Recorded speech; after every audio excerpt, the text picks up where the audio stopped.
aujourd'hui, nous voyons le levain en tant que commandement des hommes. Nous voyons le levain en tant que commandement et même précepte des hommes. Amen. Déjà, j'aimerais nous rappeler, depuis le temps d'Exode, Dieu donna sa parole à son peuple. Moïse, plus tard, fut envoyé. Et Moïse avait été envoyé afin de sortir le peuple de la captivité de l'Égypte. Et le peuple étant sorti, il fallait aller à quelques lieues de marche pour pouvoir adorer Dieu et ensuite progresser pour arriver dans la terre promise, là où coule le lait et le miel, appelé Canaan.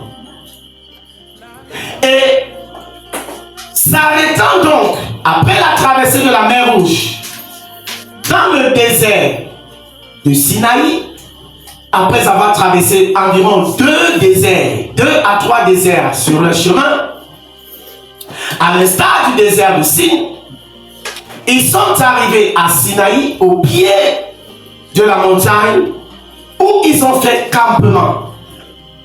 Et c'est à ce pied de la montagne de Sinaï que non seulement Moïse est monté plusieurs fois, mais en même temps qu'il y a une descente et rencontre, si on peut le dire ainsi, de l'Éternel et du peuple. Amen. Amen. De là fut donné les commandements. Plus précisément, les commandements qui avaient été donnés, ceux qui sont le socle, la base, baptisés le décalogue ou bien les 10 commandements. Amen. Et je sais que plusieurs, parfois, on se rappelle de quelques bribes de ces commandements. Néanmoins, on va lire. C'est dans Exode chapitre 20 et on lira du verset 1er jusqu'au verset 17. Mais alors, une lecture rapide.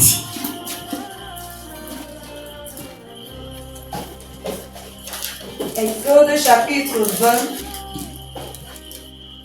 à partir du verset 1er jusqu'à 17. Je lis au nom de Jésus. Amen. Alors Dieu prononça toutes ces paroles en disant: Je suis l'Éternel ton Dieu, qui t'a fait sortir du pays d'Égypte, de la maison de servitude. Verset 3. Tu n'auras pas d'autre Dieu devant ma face. Ça, c'est le 40e commandement. Le tout premier commandement. Allons-y.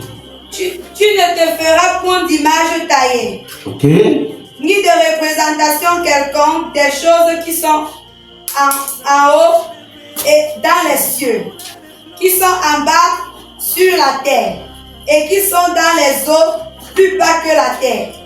Verset 5. S'il vous plaît, écoutons attentivement ces commandements, parce que lorsque je vais commencer à expliquer certaines choses, il faudra que tu vois clair et les raisons fondamentales qui y sont. Allons-y. Verset 5. Tu ne te prosterneras point devant elles, et tu ne les serviras point. Car moi, l'Éternel, ton Dieu, je suis un Dieu jaloux, qui punit l'iniquité des pères sur les enfants, jusqu'à la 3e et la 4e génération de ceux qui me haïssent. Verset 6. Et qui fait miséricorde jusqu'à 1000 générations à ceux qui m'aiment et qui gardent mes commandements. Verset 7. Tu ne prendras point le nom de l'Éternel ton Dieu en vain. Car l'Éternel ne laissera point impuni celui qui prendra son nom en vain. Verset 8.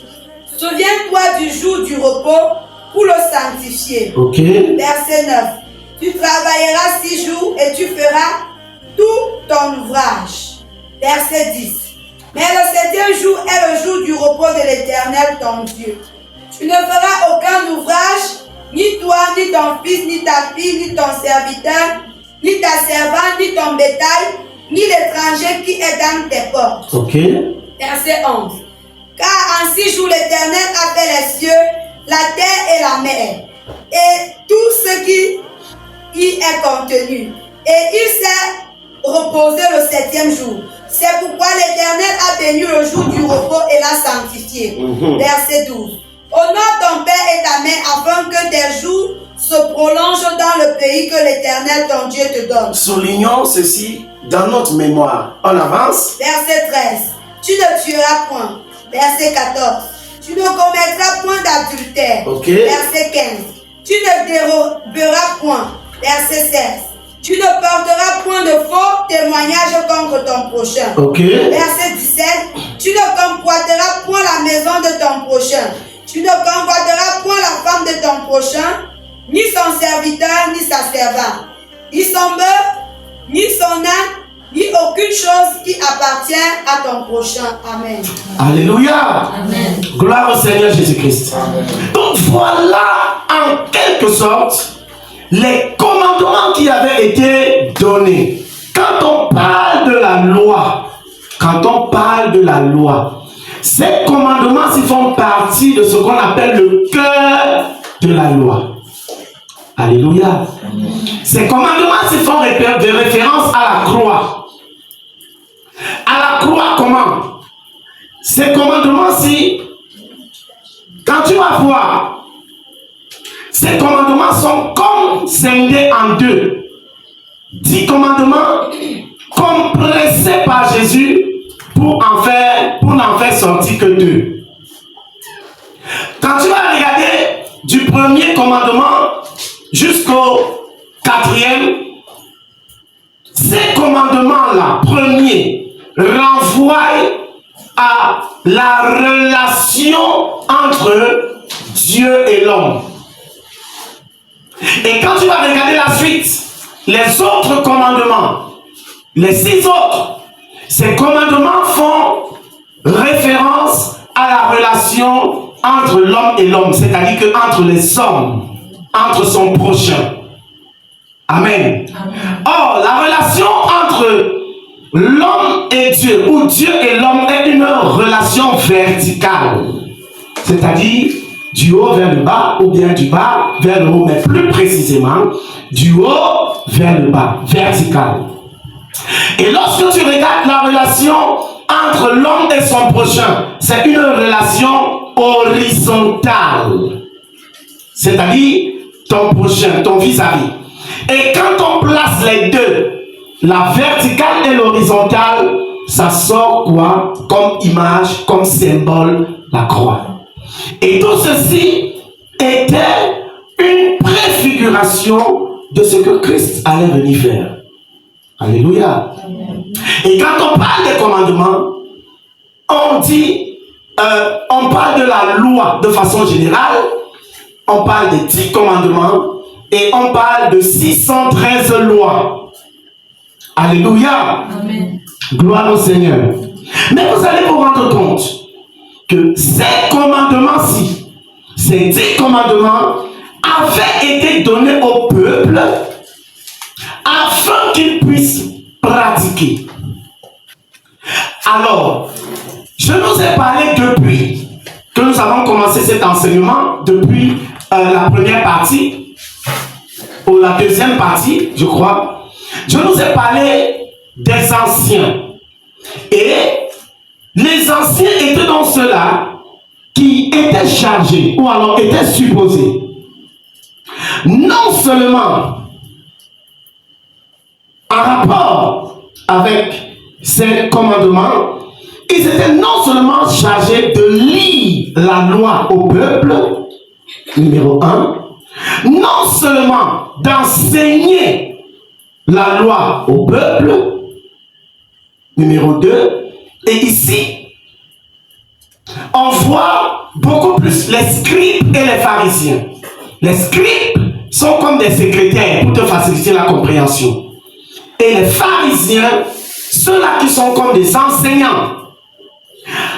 Tous ceux-ci faisaient partie du peuple et sélectionnés pour pour, n'est-ce pas, être comme des anciens qui, avec donc les différents rôles, de lire la loi, d'enseigner la loi, mais aussi de préserver l'intégrité de cette loi, c'est-à-dire de se rassurer que le peuple ou personne ne s'écarte ni à gauche ni à droite, mais de comprendre et de pratiquer de façon fidèle ce qui est ou ce qui avait été donné dans la loi.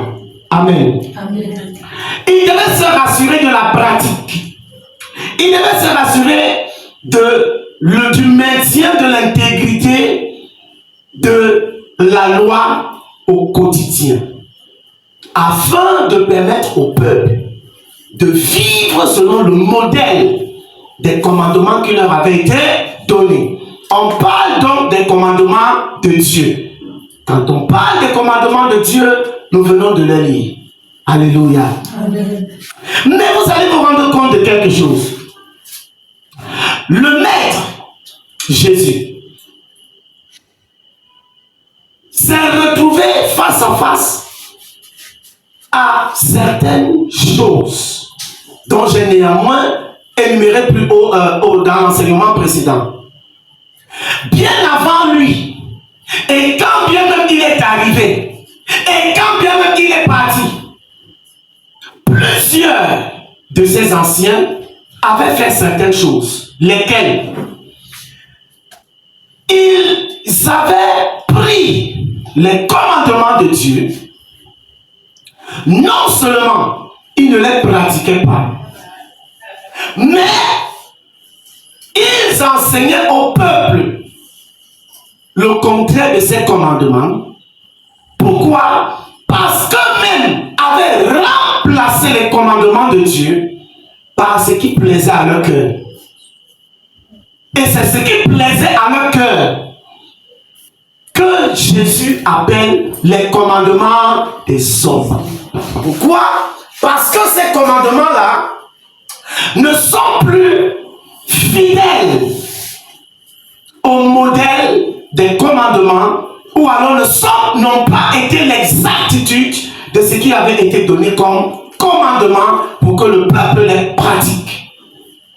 Alléluia. Rappelez-vous, dans les enseignements précédents, je nous ai dit que la loi avait été donnée, mais ce n'était pas pour rien. La loi avait un rôle. Et j'ai pris le temps d'enseigner ici sur le rôle de la loi. Alléluia. Amen. Donc vous vous rendez compte que le maître, face à ces gens, s'est rendu compte, ou alors savait et voyait que ces gens s'étaient détournés des saints commandements de Dieu. Ce que nous venons de lire dans le décalogue, parlant des 10 commandements, sont les commandements de Dieu qui sont le cœur même de la loi. Et c'est vrai qu'il y avait d'autres commandements et les préceptes rattachés à cela, mais tout cela concordait. Amen. Amen. Et vous devez savoir que ces anciens scribes et pharisiens qui étaient au-devant de la scène religieuse et de la scène dans la société étaient supposés être des dirigeants qui amènent le peuple à être fidèle à Dieu et à pratiquer de façon fidèle ce qui avait été donné. Mais ce n'est pas ce qu'ils avaient fait. Et c'est la raison pour laquelle, je nous l'ai déjà dit, je le retiens encore, quand le maître est arrivé face à eux, et quand le maître parlait au peuple, il a dit, je ne suis pas venu abolir la loi. Et il ne doit disparaître, il ne disparaîtra point aucun iota de ces commandements, jusqu'à ce que tout soit accompli. Amen. Amen. Gloire au Seigneur Jésus-Christ. Amen.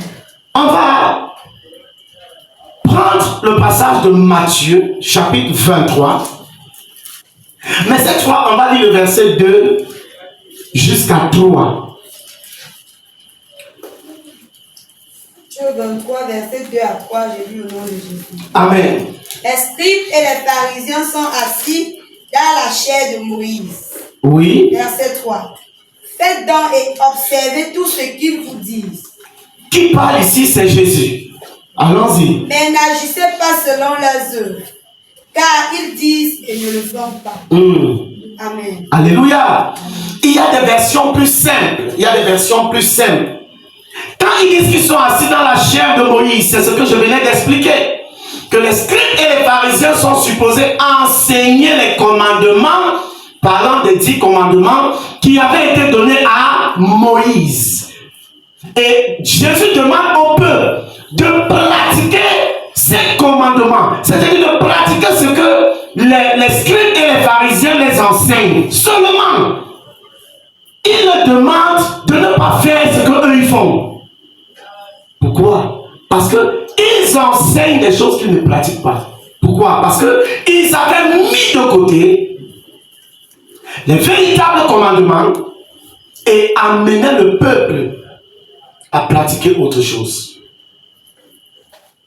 Le Seigneur Jésus dit, écoutez ce qu'ils vous enseignent, mais ne faites pas ce qu'ils font. Ne vivez pas comme eux vivent. Pourquoi? Parce qu'ils sont remplis d'hypocrisie.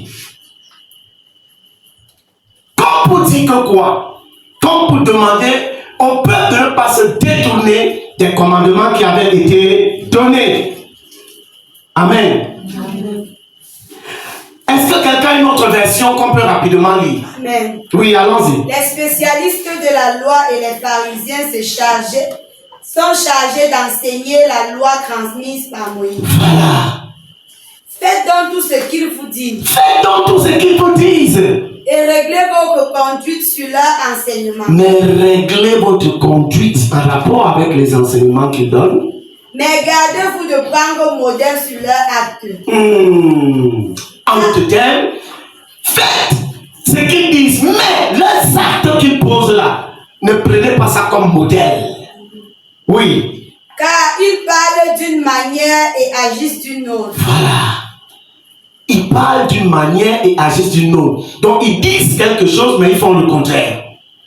Alléluia. Quelqu'un comprend mieux? En d'autres termes, ils ont remplacé les commandements de Dieu par leur levain. Leur levain là, c'est quoi? Leur doctrine. Leur doctrine là, c'est quoi? La tradition des anciens. Cette tradition des anciens, c'est quoi? Les commandements et les préceptes des hommes différents de ce que Dieu a donné. Ces mêmes commandements-là qui avaient été donnés par Dieu, les ayant mis de côté, ont commencé à appliquer le commandement des hommes. Tout commandement qui n'était pas celui qui avait été approuvé par Dieu était rangé dans le cadre des commandements des hommes. Amen. Amen. Et on va prendre le temps de déficeler peu à peu ces commandements. Gloire au Seigneur. Ah, l'intelligence de quelqu'un va s'ouvrir ce soir. Amen. Prenons d'abord Marc. Allons-y d'abord dans le livre de Marc. Et après, on va aller dans le livre de Tite. Mais je voudrais que nous prenions d'abord le livre de Marc au chapitre 7, du verset 7 jusqu'à 9. Je lis au nom de Jésus. Amen. C'est en vain qu'ils m'honorent, en donnant des préceptes qui sont des commandements d'hommes. Leurs préceptes sont des commandements d'hommes. Je suis juste en train de nous montrer ce qui est écrit. Oui. Vous abandonnez le commandement de Dieu et vous observez la tradition des hommes. Oh mon Dieu. Il a dit encore. Oui. Vous anéantissez fort bien le commandement de Dieu. Oui. Vous gardez votre tradition. Vous gardez votre tradition. Amen. Jusqu'au verset 9, c'est bon? Amen. Maintenant, avant d'entrer pour déficeler le contenu de quelques commandements des hommes, au détriment du commandement de Dieu, on va néanmoins prendre le verset de Tite, au chapitre 1. Tite, chapitre 1, dans son verset 14. On va le lire et après, on va prendre quelques éléments de ces commandements des hommes dont Jésus pointait du doigt. Il y en a plusieurs, il y en a tellement. Mais aujourd'hui, on prendra quelques. Et je crois dans la suite de l'enseignement, nous ferons davantage, nous multiplierons des exemples afin de mieux ou davantage de faire comprendre de quoi il est question. Tite chapitre 1 au verset 14. Je lis au nom de Jésus. Amen. Et qu'il ne s'attache pas à des fables judaïques. Ok. Et à des commandements d'hommes qui se détournent de la vérité. Donc les commandements d'hommes se détournent de quoi? De la vérité. Donc tout commandement qui n'a pas été donné par Dieu, tout comme les 10 commandements avaient été donnés par Dieu, est un commandement qui se détourne de la vérité. Donc tout commandement qui n'est pas approuvé de Dieu est un commandement qui se détourne de la vérité. Et j'ai pris le temps de nous enseigner que les anciens ont gardé les traditions. Dans l'enseignement précédent, il y a certaines de ces traditions qui existaient avec eux bien avant même l'arrivée de Moïse et de la loi. Ils ont conservé ça et quand bien même la loi est arrivée, ils ont continué à pratiquer ces commandements, quitte même jusqu'à mélanger ces commandements-là, ces préceptes-là avec les commandements de Dieu et en ajouter même encore d'autres. Donc on donne la loi, au lieu de pratiquer la loi, ils s'en écartent. En d'autres termes, ils préfèrent rentrer dans leur vomissure. Ils rentrent. Et pourtant la loi est déjà là. Alléluia. Gloire au Seigneur. Maintenant regardez, on va prendre juste quelques. À cause du temps, on prendra un élément, celui dont je vous ai demandé de souligner dans votre mémoire lorsque nous étions en train de lire les 10 commandements. Qui se rappelle? C'était quoi? Honore ton père et ta mère, afin... Alléluia. Mais vous savez, ce commandement si particulièrement, il est dit que c'est un commandement, que c'est le premier commandement accompagné d'une promesse. Maintenant, parfois, on a tendance à mal comprendre. On n'a pas dit que c'était le premier commandement. Le premier commandement, on l'a lu plus haut. Tu n'auras pas d'autre Dieu devant ma face. Amen. Amen. Mais celui-ci est le premier qui est accompagné d'une promesse. On comprend mieux là? Amen. On comprend mieux la nuance? Amen. Gloire au Seigneur Jésus-Christ. Amen. Maintenant, quelle est la gravité du problème ici? Qui fait que ces commandements qui fait que Jésus parle et dit qu'ils ont mis de côté les commandements de Dieu au profit des commandements des hommes. Pourquoi est-ce que le maître parle de cela? Je nous donne quelques exemples. On dit honore ton père et ta mère. Amen. Amen. Ça, c'est un commandement de Dieu. Dieu aime ça. En fait, ce commandement de honore ton père et ta mère est un commandement qui révèle la justice de Dieu. Quand on va lire, vous allez comprendre. Amen. Amen. C'est un commandement qui montre comment Dieu est juste dans sa façon de fonctionner. C'est pourquoi au départ, je nous ai posé la question, comment on voit la justice de Dieu? Comment est-ce qu'on voit que Dieu est juste? Dans ses commandements, il est juste. Amen. Il y a un verset que quand nous allons lire, vous allez davantage comprendre. Oh, ces gens-ci, regardez. Que faisaient ces gens-ci? Je vais nous donner un ou deux éléments afin de mieux nous montrer ce que faisaient ces gens-ci. Quand le commandement de Dieu dit honore ton père et ta mère, vous savez ce que le commandement a dit? Le commandement dit si tu n'honores pas ton père et ta mère, ce n'est pas grave. Oui. Si tu n'honores pas ton père et ta mère, ce n'est pas grave. Deuxième élément de choses que tu vas comprendre aujourd'hui. Dans le commandement honore ton père et ta mère, il en ressort que tu es supposé être également une source d'approvisionnement ou bien de provision pour tes parents ou pour ton parent. Exemple, il est important que tu donnes de l'argent à tes parents si tu travailles, surtout s'ils ne travaillent plus. Surtout s'ils sont dans une situation précaire. Surtout s'ils sont dans une situation où ça ne donne pas. Et d'ailleurs, tu ne dois pas seulement attendre cette situation. Je vais vous montrer. Alléluia. Quand on parle de la justice de Dieu. Mais eux, ils disent que leur commandement à eux dit ceci. Si tu voulais donner par exemple l'argent à ta mère, ou si ta mère par exemple va même jusqu'à te demander de l'argent, tu lui dis, oh maman, vraiment je voulais te donner l'argent, mais l'argent que j'ai ici là, c'est l'offrande que j'ai réservé pour donner à l'église. Voilà pourquoi Jésus a passé le temps à leur dire que vous avez retiré le commandement de Dieu pour remplacer ça par les propres désirs de votre cœur. Pourquoi?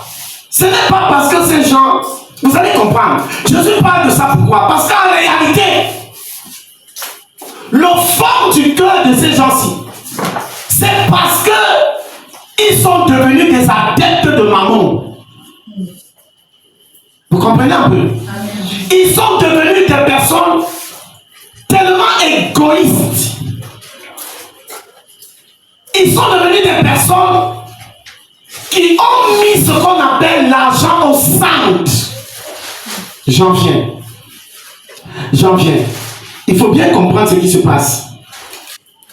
Amen, amen, amen. Amen. J'aimerais qu'on prenne, on prenne Marc, chapitre 7. On va lire quelques versets pour davantage étayer. À partir du verset 10, tout doucement jusqu'au verset 13. Et après on va aller dans 1 Timothée, parce qu'il y a quelque chose que je veux que nous comprenions là-bas. Je lis au nom de Jésus. Amen. Car Moïse a dit. Écoutez bien. Pourquoi Jésus l'a dit qu'ils ont changé les commandements de Dieu par les commandements des hommes, appelés la tradition des anciens, en d'autres termes, ce qui plaît à leur cœur. Voici les raisons. Allons-y. Car Moïse a dit. Moïse a dit. Honore ton père et ta mère. Honore ton père et ta mère. Et celui qui maudira son père ou sa mère. Là, c'est encore pire, parce que Moïse l'a dit. Il est interdit de maudire son père ou sa mère. Si tu le fais, tu es puni de mort. Allons-y. Sera puni de mort. Ok. Verset 11. Mais vous. Le commandement que Moïse a donné, c'est que 1. Honore ton père et ta mère. 2. Ne maudis jamais ton père ni ta mère. Mais vous avez remplacé ça avec quoi? Lisons la suite. Si un homme dit à son père ou à sa mère, ce dont j'aurais pu t'assister est corban. Je voulais t'assister, mais ce que je vais t'assister là, c'est corban. Corban, ça veut dire que c'est une offrande, c'est déjà réservé pour autre chose. Oui, allons-y. C'est-à-dire une offrande à Dieu. Ok. Vous ne le laissez plus rien faire pour son. Vous ne le laissez plus rien faire pour son père ou pour sa mère. Voilà. Annulant ainsi la parole de Dieu. Par votre tradition. Quelqu'un comprend mieux? Amen. Oh, je sais que certains sont bouleversés parce qu'ils n'imaginaient pas que ce genre de choses existent. Beaucoup ne savaient pas que ça existe, hein? Eh oui. C'est ça. Quand on parle du travail que le Maître Jésus-Christ est venu réaliser. Annulant ainsi la parole de Dieu par votre tradition. Vous avez annulé ainsi la parole de Dieu par votre tradition. Que vous avez établi. Là, c'est pas Dieu qui a établi. C'est vous qui avez établi. Relis encore ça, s'il te plaît. Annulant. Rapidement, reprends rapidement. Verset 10. Car Moïse a dit, honore ton père et ta mère. Honore ton père et ta mère. Et celui qui maudira son père ou sa mère. Numéro 2, celui qui maudira son père ou sa mère Sera puni de mort. Sera puni de mort. Dans les deux, Moïse avait dit cela. 1, tu dois honorer ton père et ta mère. En d'autres termes, ça veut dire que tu dois prendre soin d'eux. Alléluia. Deuxièmement, tu ne dois pas maudire ton père ni ta mère. Amen. Mais vous, oui, vous dites ceci. Si un homme dit à son père ou à sa mère, ce dont j'aurais pu t'assister est corban. Ce que je voulais t'assister est corban, c'est-à-dire une offrande à Dieu. Et c'est encore une expression ici. Allons-y. Vous ne le laissez plus rien faire pour son père ou pour sa mère. Annulant ainsi la parole de Dieu par votre tradition. Alléluia. Que vous avez établi. Et vous faites beaucoup d'autres choses semblables. En d'autres termes, pour te faciliter la compréhension, ces gens-ci avaient plus le regard sur l'argent qu'ils reçoivent que sur le peuple qu'ils étaient supposés diriger. Quelqu'un comprend mieux? Gloire au Seigneur. Ça va davantage s'éclaircir. 1 Timothée chapitre 5, et on va lire au verset 4.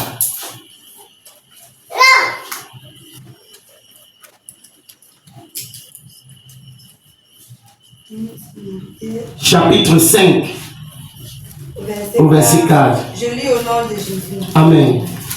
Si une veuve a des enfants ou des petits-enfants, qu'ils apprennent avant tout à exercer la piété. Ok, avant tout à exercer la piété. Envers leur propre famille. Et à rendre à leurs parents ce qu'ils ont reçu d'eux. Nous sommes maintenant dans le Nouveau Testament. Alléluia. Continue. Car cela est agréable à Dieu. C'est ça la justice. Parce que Dieu est juste. Quelqu'un comprend? Gloire au Seigneur Jésus-Christ. Il y a plus grave, les amis. Il y a plus grave. Deuxième élément du fait que Jésus parle. Il est pointe du doigt. Il dit c'est de l'hypocrisie ce que vous faites. Vous annulez le commandement de Dieu pour remplacer par vos propres traditions. Il dit ceci, deuxième élément. Pour eux, ces gens-ci, si quelqu'un jure par le temple, il n'y a pas de problème. Mais si tu jures de prendre un feu et tu n'accomplis pas, aïe, aïe, aïe, aïe, aïe, aïe. Ces gens-ci vont. Pourquoi? Parce que tu as pris un feu et tu n'as pas accompli. Mais si tu jures par le temple, ils n'ont pas de problème. Or, il est dit que tu ne dois point jurer par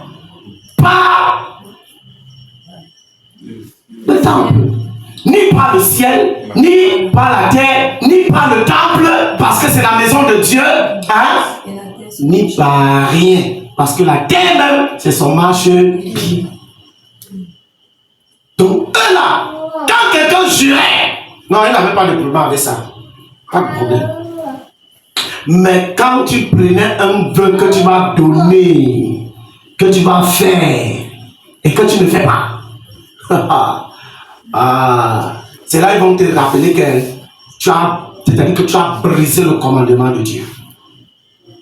Est-ce que vous voyez la façon dont ces gens-ci fonctionnaient? Alléluia. Amen. Donc, ce n'est pas tout. Quand tu jurais par l'autel, il n'y avait pas de problème. Mais quand ça concernait l'argent ou l'or de l'autel, problème. Ils annulaient ainsi le commandement de Dieu au profit de ce qui est dans le cœur. Qu'est-ce que cela voudrait dire? Je te facilite la tâche. Pourquoi ne fallait-il pas jurer par le temple ou par quoi que ce soit d'autre, mais par le temple, puisque nous en sommes dans ce contexte? Regardez. Parce que le temple est saint. Le temple est saint. En d'autres termes, Jésus Le fait de mettre la sainteté de côté en seconde position et de valoriser le gain. Donc ils mettaient le gain en premier et la sainteté qu'ils étaient supposés mettre en exergue en second. Et Jésus revient même encore dans un autre élément. Tu vas mieux comprendre ça maintenant. C'est dans la même suite, la même idée, la même logique que Jésus dit que vous payez la dîme, de la menthe, de l'année et du cumin. Mais vous oubliez ce qui est le cœur même, ce qui est selon la loi, ce qui est supposé être mis en exergue dans la loi, en l'occurrence la miséricorde, la justice, la bonté. Vous avez balayé ça de côté pour privilégier autre chose. Donc ces gens-ci, dans le temple, dans la maison de Dieu, ce qui les intéressait, c'était le gain.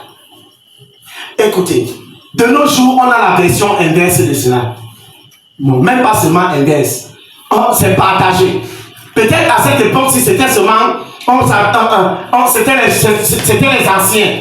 Et Jésus les martelait. Mais de nos jours, ce n'est non pas seulement les anciens, c'est-à-dire non pas seulement les leaders, mais même le peuple. Même le peuple. Comme pour dire que quoi? Beaucoup viennent dans la maison de Dieu avec pour espoir seulement que Dieu leur donne l'argent. Pour recevoir le miracle d'argent. Où? Dans la maison de Dieu.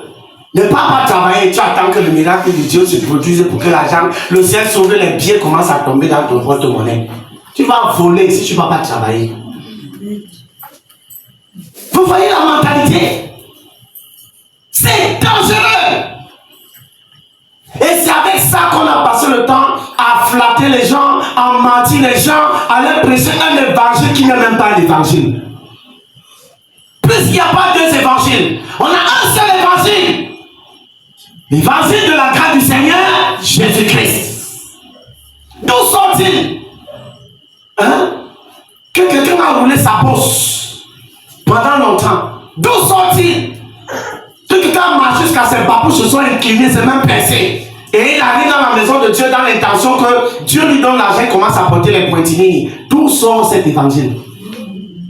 Qui a dit l'autre là? Ça sort. Ça s'appelle le mammonisme. Et ça, ce n'est pas le cœur de Dieu. C'est le cœur des hommes. Le cœur des hommes. Vous voyez? Même dans la loi, Dieu n'avait pas approuvé ça. Mais regardez, quelque chose que même dans la loi, ce n'était pas approuvé. C'est sous la grâce que ce sera approuvé. Imaginez-vous. Imaginez-vous. Prenons les versets, tu vas davantage comprendre. Tu vas davantage comprendre. Alléluia. Amen. Oh mon Dieu. Ces gens avaient mis de côté les valeurs. Ils avaient remplacé les valeurs divines par les valeurs matérielles. Dans la maison de Dieu, dans le temple de Dieu. C'est-à-dire qu'ils n'avaient même plus peur. La crainte de Dieu n'y était plus. La crainte de Dieu était derrière. La sanctification derrière. Quand je parlais aujourd'hui de la progression dans la sanctification, ce n'est pas ce qui les intéressait. Ces gens-ci, c'est l'argent, les miracles. C'est ça qui les intéressait. Et les dirigeants, et de nos jours, et les dirigeants, et même le peuple. On suit Dieu parce qu'il faut qu'on devienne riche. On m'a dit que si je viens à Jésus, je vais sortir de la pauvreté. Ah bon, hein? Si c'est l'idée là qui te fait venir à Jésus, écoute, tu vas marcher quand même des grosses planches. Le sac, ça va se ronger en bas. Même la souris n'aura pas de place pour trouver un endroit où ronger. C'est une mauvaise compréhension de qui est Jésus. C'est une version perverse de la volonté de Dieu. Même dans la loi, ça ne faisait pas partie de la volonté de Dieu. Comment peux-tu imaginer que sous la grâce, ça en fera partie? Je nous enseigne sur le rôle de la loi. Amen, amen. Amen. La loi avait un rôle, hein?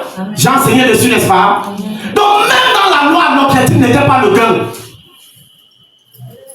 Même sous la loi, l'objectif n'avait jamais été le gain. Des envies que les gens ont développées. Hein? Viens à Jésus, tu auras le terrain.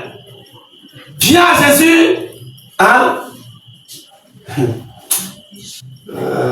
Ne travaille pas. Ne travaille pas. Attends.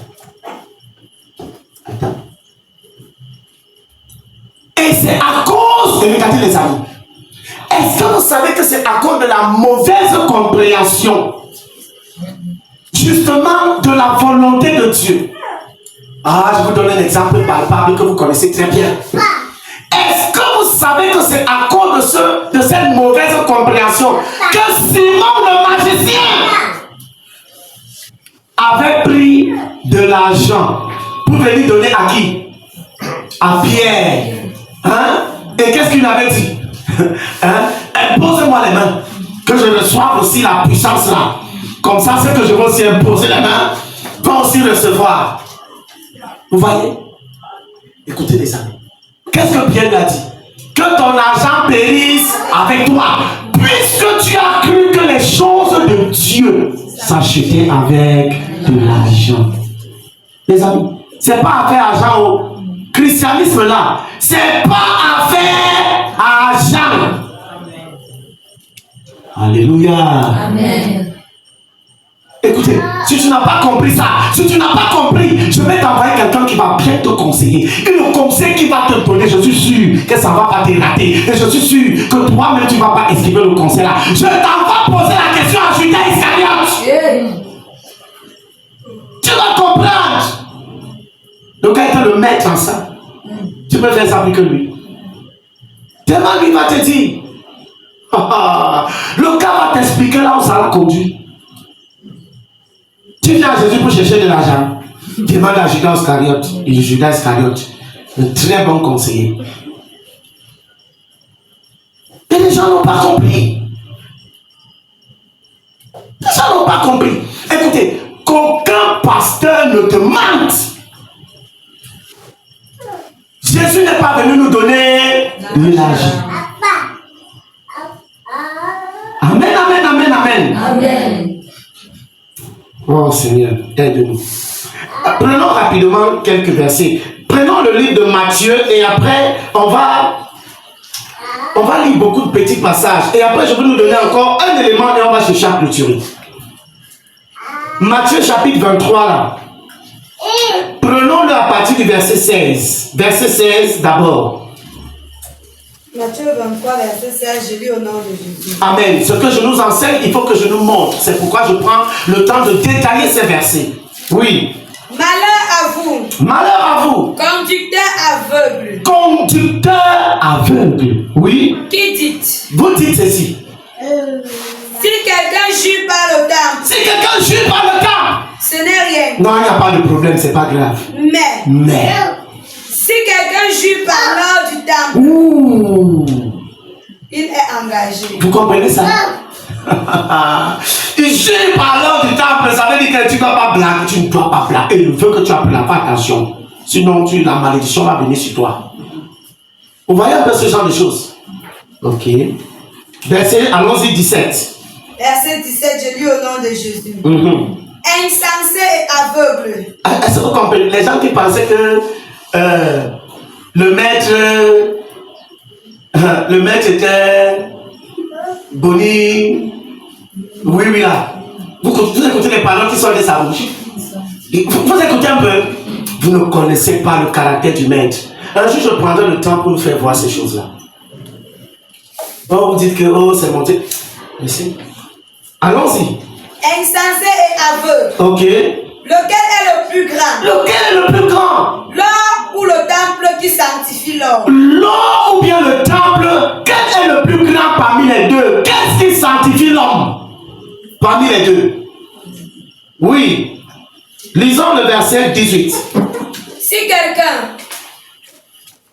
quelqu'un, dites-vous encore. Vous dites encore ceci.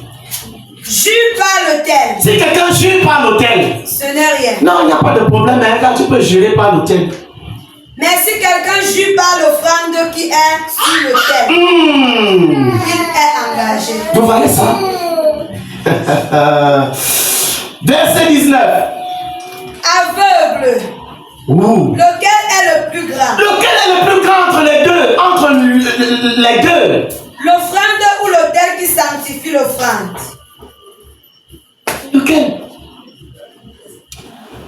Allons-y jusqu'au verset 22 maintenant. Celui qui jure par l'autel jure par l'autel et par tout ce qui est au-dessus. Ok. Celui qui jure par le temple jure par le temple et par celui qui l'habite. Et celui qui jure par le ciel jure par le trône de Dieu et par celui qui y est assis. Amen. Amen. Est-ce que les gens comprennent maintenant? Amen. On va prendre encore quelques versets. Nous sommes en train de chuter. On va aller dans le livre d'Ésaïe. On va aller après dans le livre de Matthieu. On va aller après dans le livre d'Exode. On va repartir dans le livre de Matthieu. On va aller dans le livre de Lévitique. Et on va clôturer avec Exode. Donc, Ésaïe au chapitre 9, en son verset 15. Allons-y vite. Et après, on va prendre Matthieu chapitre 5, au verset 33. Ésaïe chapitre 15. Chapitre 9. Ésaïe chapitre 9. Au verset 15. Verset 15, je lis au nom de Jésus. Amen. Ceux qui conduisent ce peuple l'égardent. Et ceux qui se laissent conduire se perdent. Vous comprenez ça? On avance. Matthieu chapitre 5, verset 33. Matthieu 5, 33. Donc Ésaïe avait prophétisé ces choses-là depuis. Oui. Matthieu 5, 33, je lis au nom de Jésus. Amen. Vous avez encore appris qu'il a été dit aux anciens: tu ne te parjureras point. Donc voici le verset qui disait qu'on ne devrait pas jurer. Ce qui avait été dit aux anciens. Amen. Amen. Mais eux maintenant, eux disent que si tu jures par le temple, il n'y a pas de problème. Si tu jures par l'autel, il n'y a pas de problème. Alors qu'ils connaissent cette parole, c'est que nous sommes en train de lire maintenant. Qui dit que tu ne dois point jurer. Lis le verset, termine-le. Mais tu t'acquitteras envers le Seigneur de ce que tu as déclaré par serment. Voilà, ils connaissent ça. Et ils manipulent ces passages. Exode chapitre 29. J'aurais aimé une autre version de ce Matthieu 5. Pendant que tu vas dans Exode chapitre 29, j'aimerais qu'on retrouve rapidement une autre version de Matthieu 5, 33. Exode 29, verset 37. Verset 37, je lis au nom de Jésus. Amen. Pendant 7 jours, oui, tu feras des expiations sur l'autel et tu le sanctifieras. Et tu le sanctifieras. Et l'autel sera très saint. L'autel sera comment? Très saint. C'est pour nous montrer les versets qui parlent de la sainteté de l'autel. Donc quand tu jures par l'autel, fais attention. L'autel, dans la loi, saint. Le temple, saint. Bien que c'était des images ou des symboles de préfiguration de ce que Christ allait venir faire, mais sous la loi, c'était saint. Le temple, saint. L'autel, saint. Et même sous la grâce, le temple, saint. L'autel, saint. Le temple, c'est quoi? Ton corps. Ça va être comment? Saint. L'autel, c'est Jésus. Il est comment? Saint. Alléluia. On avance. Matthieu 5, 34. Je lis au nom de Jésus. J'aimerais dans une autre version qu'on relise d'abord le 33. Amen. Vous avez encore appris qu'il a été dit à nos ancêtres: oui. Tu ne rompras pas ton serment. Tu ne dois pas rompre ton serment. Ils connaissaient ça. Ce que tu as promis avec serment devant le Seigneur, voilà, tu l'accompliras. En d'autres termes, voici le genre de passage qu'ils aimaient bien. Amen, amen. Maintenant, verset 34. Et après, on va aller dans Lévitique. Eh bien, moi je vous dis de ne pas faire de serment du tout. Ne dites pas. Oui. Je le jure par le ciel. Ne le dites pas. Continue. Car le ciel, c'est le trône de Dieu. C'est le trône de Dieu. Amen. Amen. Est-ce que vous voyez? Donc, pour eux, quand tu jurais, ils n'avaient pas de problème avec ça. Mais quand tu manquais à ton engagement financier, tu allais comprendre. Lévitique chapitre 20, verset 9. Et après, on va rentrer dans Exode chapitre 21 au verset 17. Lévitique 29, je lis au nom de Jésus. Amen. Si un homme quelconque maudit son père ou sa mère. C'était pour vous montrer. On dit au nom de ton père et ta mère. J'ai déjà expliqué ça. Tu ne maudiras ni ton père ni ta mère. Mais eux, quand tu le fais, ils n'ont pas de problème avec ça. Or, voici la loi qui interdisait cela. Oh, ça te permet, cet enseignement te permet également de voir les autres préceptes de la loi, les autres passages qui étaient accrochés au commandement que peut-être tu ne connaissais pas. Lis-le. Il sera puni de mort. Reprends. Si un homme quelconque Oui. maudit son père ou sa mère, Oui. il sera puni de mort. Vous voyez, donc il était interdit de maudire son père ou sa mère. Interdit. Mais eux, ils ont remplacé ça. Quand quelqu'un maudissait son père et sa mère, regardez, quand quelqu'un maudissait son père et sa mère n'avait pas de problème, aussi longtemps que la personne venait avec les offrandes, de tout allait bien. Vous comprenez maintenant? Voilà mon problème avec les gens. Voilà pourquoi certaines personnes trouvent que je montre comme si j'étais orgueilleux. Pourquoi? Parce que je ne me laisse pas corrompre par ton argent. Amen. Tu ne me donnes pas mon rôle de te dire la vérité. Amen, amen. Amen. Je vais te dire, et ne parle pas que parce que tu m'as donné, je ne dois pas parler. Écoute, tu ne peux pas museler ma bouche. Tu ne peux pas museler ma bouche. Tu ne me donnes plus. Alléluia. C'est Dieu qui m'a appelé, pas un être humain. Et c'est pourquoi il savait que certaines personnes sur ma route allaient me faire ça. C'est pourquoi il m'a quand même donné le travail. Vous voyez? Et je vous ai donné plusieurs de mes témoignages ici. Des relations que j'ai eues avec certaines personnes, surtout avec une certaine femme, qui quand même, enveloppe, voilà. Mais le jour où j'ai ouvert ma bouche pour dire la vérité, c'était terminé. Donc il fallait que je ferme ma bouche, je ferme mes yeux sur ces bêtises. Parce qu'elle me donnait les enveloppes. C'est elle qui m'a appelé. Non. Mieux je te dis. Si tu me le donnes, mon Dieu pourvoira. Amen. Gloire au Seigneur. Amen. Donc, le verset fini. Amen. Prenons Exode chapitre 21, verset 17. C'est le dernier verset que nous lisons. Exode. Chapitre 21, verset 17. J'aime souvent prendre ces versets et vous montrer afin que tu comprennes l'enseignement que je t'ai donné. Amen. Oui, allons-y. Celui qui maudira son père ou sa mère sera ou sa mère, oui, sera puni de mort. Amen. Vous voyez que c'est une confirmation. On dit à la mention de 2 ou 3 choses, la chose est établie. Amen. Donc tu vas te placer. Et les gens d'avant, c'était grave. C'était gravissime. C'était grave avec eux dans ce genre de choses-là. Donc, maintenant, en d'autres termes, ceux qui dirigeaient le peuple, pendant que les gens faisaient les bêtises, eux ils fermaient la bouche aussi longtemps que les gens leur donnaient. Voilà. C'est ce qui se passait.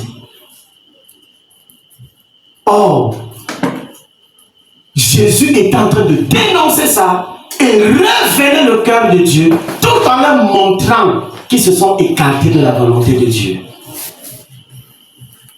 Amen, amen. Amen. C'est pourquoi avec moi, je vais te dire, avec moi, je vais te parler. Même si peut-être je ne parle pas là, c'est peut-être parce que j'attends. Et beaucoup de personnes, vous savez, il y a des gens qui n'aiment pas quand on les réprimande. Dès que tu les réprimandes là, oh les amis, le Seigneur va nous aider. J'aimerais prendre un autre élément pour dire ceci. Les gens d'avant, pour eux, c'est le petit qui lave les pieds du grand. Il faut comprendre. Eux, ils avaient l'image de l'esclave qui lave les pieds de celui qui est grand. Mais quand Jésus est arrivé, il dit ceci que vous faites là n'est pas le cœur de Dieu. Le cœur de Dieu, ce n'est pas que c'est le petit qui serve le grand. Mais il dit, celui qui veut être grand doit être le serviteur des autres. Vous voyez comment le maître il a ramené les choses dans l'ordre. Est-ce que vous comprenez? Pour être grand, tu dois servir. Il dit, regardez, nous sommes à table. On est en train de manger, mais c'est moi qui ai lavé vos pieds. Et je suis au milieu de vous, comme le plus grand. Mais c'est moi qui ai lavé vos pieds. C'est moi qui vous sers. Amen, amen. Amen. Il faut comprendre ce que le maître dit. Il dit, celui qui veut être plus grand doit être le serviteur des autres. Tu ne peux pas prétendre être grand dans le royaume de Dieu sans servir. C'est pourquoi je sers. Amen. Amen. Tu veux être plus grand, sers. Tu veux être plus grande, sers. Quelqu'un comprend mieux? Amen. Gloire au Seigneur. Il y a beaucoup d'autres éléments, beaucoup d'autres commandements des hommes que nous allons voir. Aujourd'hui, il a fallu que je nous révèle les quelques-unes afin que nous comprenions ce qui se passe. Lorsque tu ne comprends pas ces choses, tu t'éloignes de la vérité. Lorsque tu ne comprends pas ces choses, tu t'éloignes de la vérité. Mais lorsque tu les comprends, tu comprendras une chose première. C'est quoi? La justice de Dieu. Et lorsque tu les pratiqueras, tu seras agréable à Dieu. Ça s'appelle l'évangile de la grâce du Seigneur Jésus-Christ.